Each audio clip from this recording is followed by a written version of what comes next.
Now, back here to the election parties, the American Chamber of Commerce is holding an event at the Empire where Checkpoint's Nita Blake-Persen is. Nita, is there some nail-biting going on down there?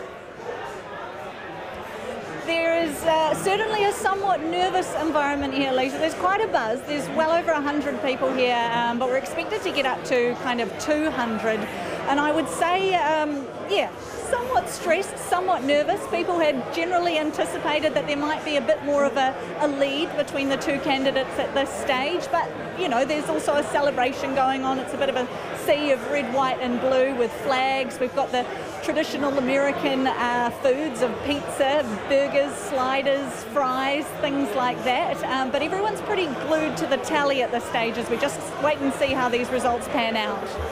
You mentioned there that they perhaps anticipated a wider gap between the two contenders earlier on. Did they say why they thought that was? Well, I have yet to speak to a Trump supporter here, at least one who's willing to describe themselves as that. So everyone's pretty keen to see Biden take this out. And I think certainly, you know, based on discussions they'd been having, or maybe it was just the way they'd hoped things would go today, they thought by this stage there would be a clearer lead. And there's some very anxious faces looking up at those televisions as that is not amounting at this stage. And so I would like to describe it as cautiously optimistic that maybe things will change, but that is not necessarily the mood here. People are pretty nervous. So what are they saying about why they are backing Joe Biden?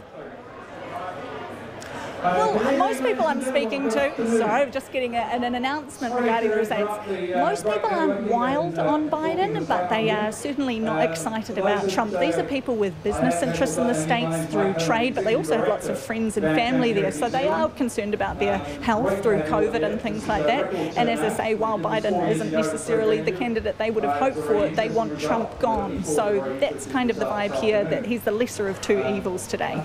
And so what is the plan for the rest of the evening?